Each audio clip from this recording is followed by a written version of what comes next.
Hey guys, this is The Legend of Zelda, The Breath of the Wild. So this is the first Zelda game to come out on the Nintendo Switch, and this is one of the main reasons I originally purchased my first Nintendo Switch. It was basically a $300 Zelda playing machine. Portable Zelda playing machine for $300.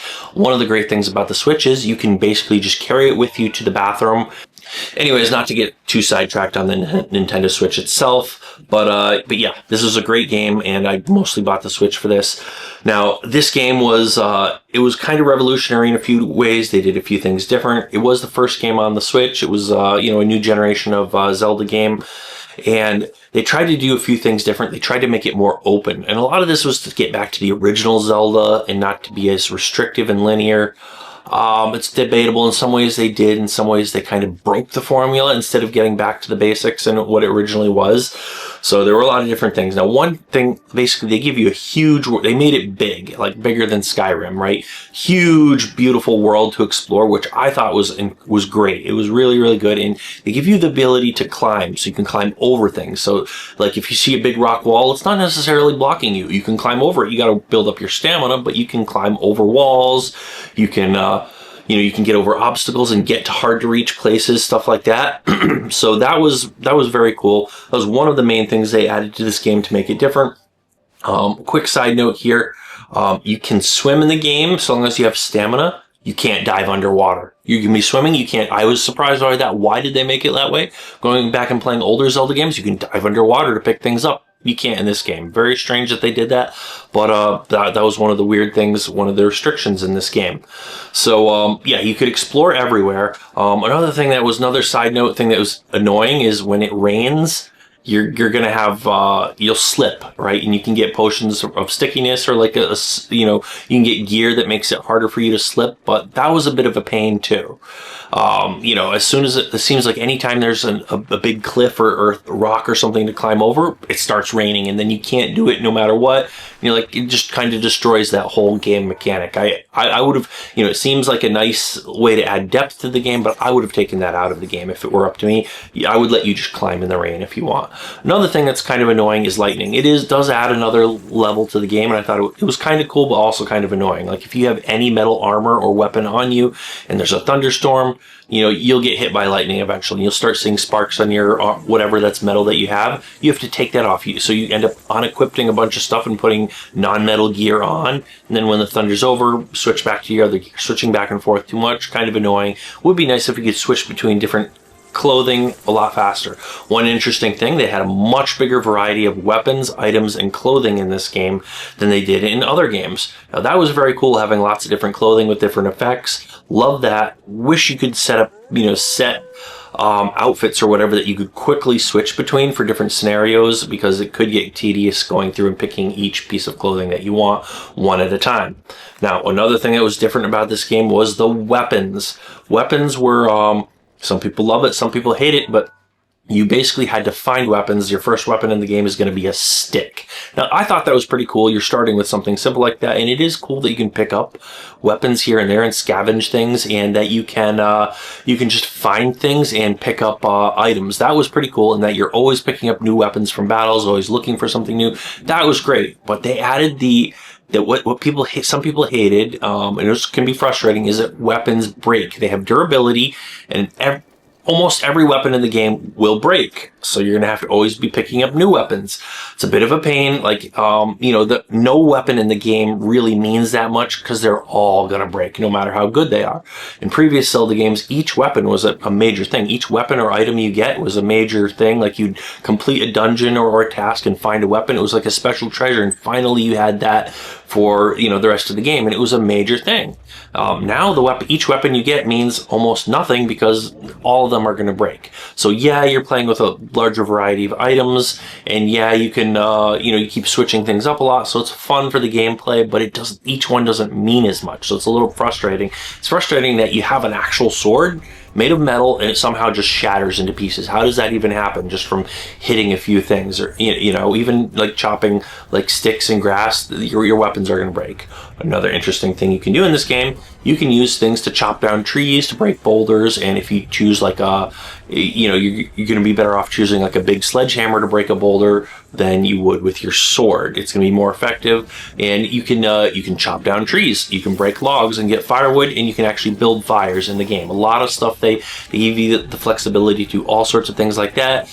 You can use your sword to chop a tree. You're going to have more luck if you use an actual axe. You can get axes. You can use them as a weapon too if you want. You can use things like even farming tools and stuff that you pick up here and there as weapons, and that's loads of fun. There's lots of things you can grab as weapons to use.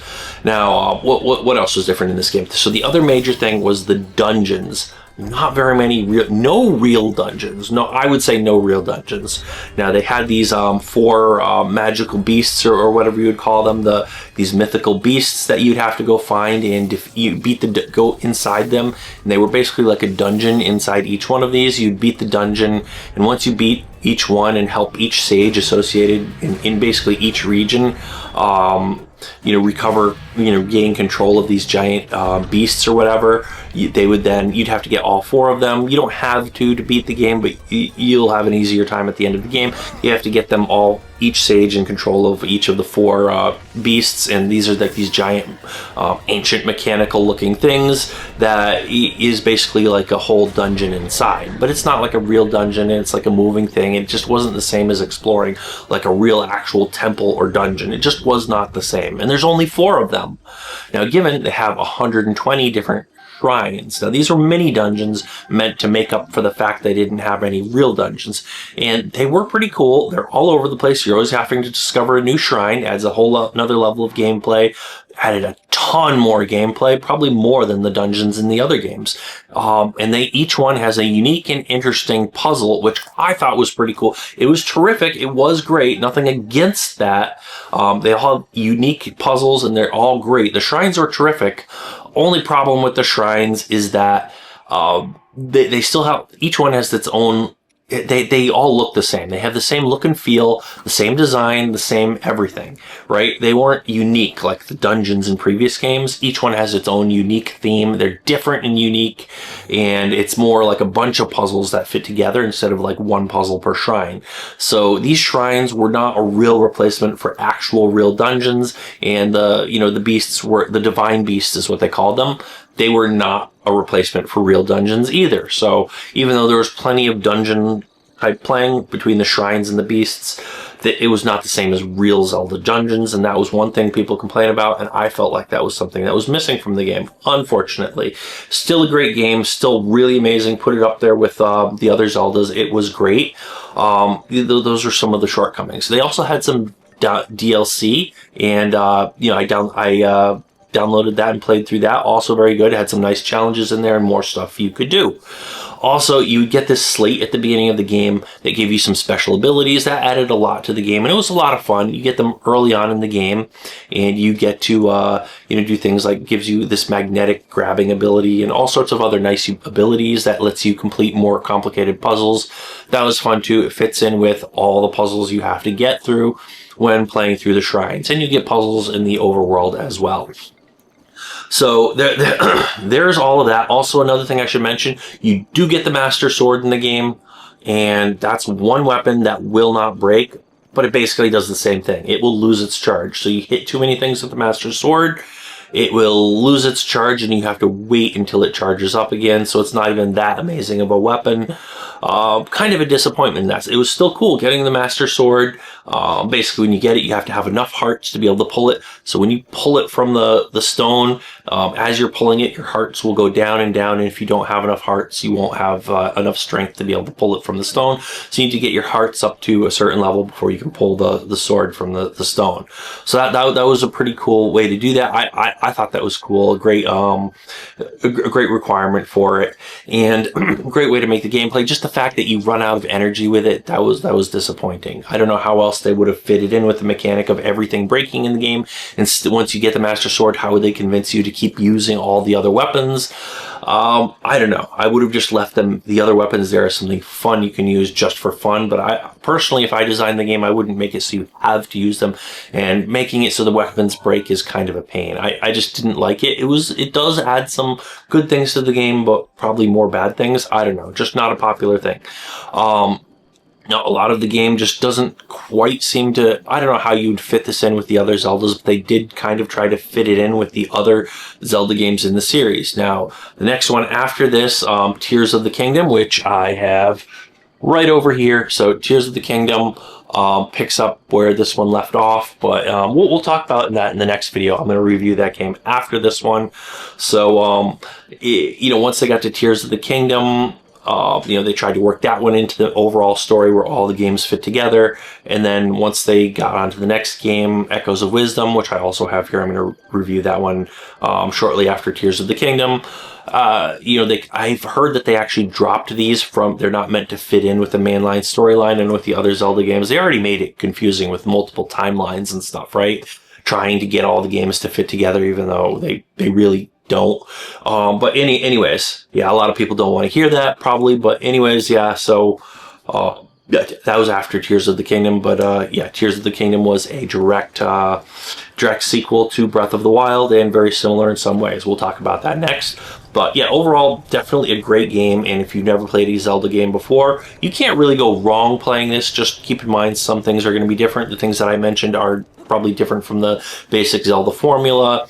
This is not as linear and not quite the same as all the other Zeldas. It is a pretty terrific game, and I loved it. I love the art style and a lot of the stuff about it. There's a lot of great combat in this too.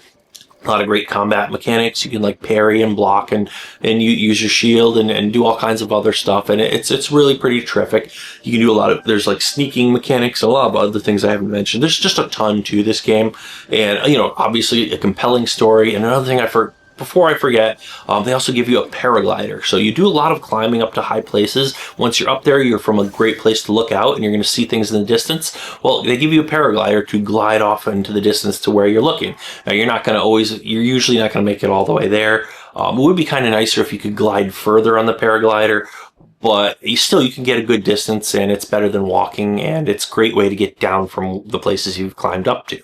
So yeah, paraglider, that was a new feature they added in this game. It's actually kind of not too different from the sailcloth in Skyward Sword, but the sailcloth that was just to break your fall. When you're falling, the paraglider can break your fall and let you glide off to further locations. So it's kind of a nice thing to have, a new thing they introduced in this game. So anyways, yeah, Breath of the Wild. So yeah, on this channel, we do a lot of console gaming, a lot of Zelda stuff, a lot of console games, PC games. We do gameplay videos, game reviews, game equipment reviews, all that sort of stuff. If you like that stuff, we do retro games, modern games. If you like this kind of content in your YouTube feed, hit the subscribe button and also hit the bell icon so you don't miss out. And if you've played this game or any other Zelda games, let me know what your experience was like. Leave a comment down below. Also, you might want to give me a thumbs up, but yeah, make sure you hit that subscribe button. And that is it for today. So thanks for watching, and we'll see you guys on that next video.